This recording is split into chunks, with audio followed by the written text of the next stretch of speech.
কুষ্টিয়া ২, ভেড়ামারা ও মিরপুর আসনের বিএনপির মনোনয়ন প্রত্যাশী ও জাতীয় নির্বাহী কমিটির অন্যতম সদস্য ফরিদা ইয়াসমিন আজ বৃহস্পতিবার পোড়াদহ বাজারে ব্যাপক গণসংযোগ ও লিফলেট বিতরণ করেন।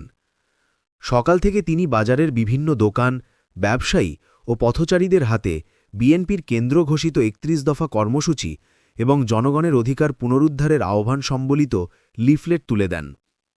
লিফলেট বিতরণের সময় তিনি বলেন, বিএনপি জনগণের দল, জনগণের অধিকার ফিরিয়ে আনার আন্দোলন এখন ঘরে ঘরে ছড়িয়ে দিতে হবে।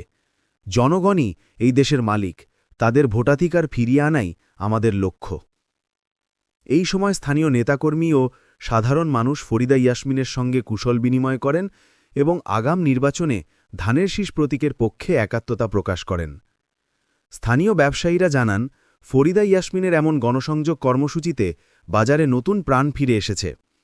তারা আশা প্রকাশ করেন, এলাকায় উন্নয়ন ও শান্তিপূর্ণ রাজনৈতিক পরিবেশ ফিরিয়ে আনতে এমন সচেতন প্রচারণা আরও বাড়ানো হবে। সম্মানিত এলাকাবাসী এবং জাতীয়তাবাদী দল বিএনপি নেতৃবৃন্দ, শ্রদ্ধাভাজন মুরব্বিয়ান, দোকানদার ভাইরা এবং আমার ব্যবসায়ী ভাইরা, আসসালামু আলাইকুম। আমি আপনাদের কাছে আজকে বেগম খালেদা জিয়া, গণতন্ত্রের মাতা বেগম খালেদা জিয়া এবং আমাদের ভারপ্রাপ্ত চেয়ারম্যান জনাব তারেক রহমানের সালাম পৌঁছানোর জন্য উপস্থিত হয়েছি।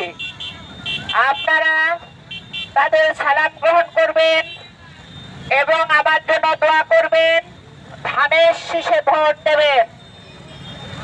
আপনারা জানেন, ইতিমধ্যে আমরা ৩১ দফা লিফলেট বিতরণ করেছি। প্রতিটি মানুষের হাতে আমরা ৩১ দফা লিফলেট পৌঁছে দিয়েছি। এই ৩১ দফা আপনাদের জন্য এবং বাংলাদেশের সাধারণ মানুষের জন্য প্রতিটা সেক্টরে ৩১ দফা একটি কার্যকরী প্রস্তাব। এই ৩১ দফার মধ্যে রয়েছে ব্যবসায়ী সমাজ, ছাত্র সমাজ, কৃষক সমাজ, নারী সমাজ এবং স্বাস্থ্য ব্যাপারে বিভিন্ন ব্যাখ্যা দেওয়া আছে। যারা পড়েছেন তারা জেনেছেন, যারা ৩১ দফা এখনো পড়েন নাই তারা দয়া করে পড়বেন। আগামীর বাংলাদেশ, নতুন বাংলাদেশ গড়ার স্বপ্ন দেখছে তারেক রহমান। আপনাদের সহযোগিতায় আমরা সকলেই মিলে একটি নতুন বাংলাদেশের সূচনা করব।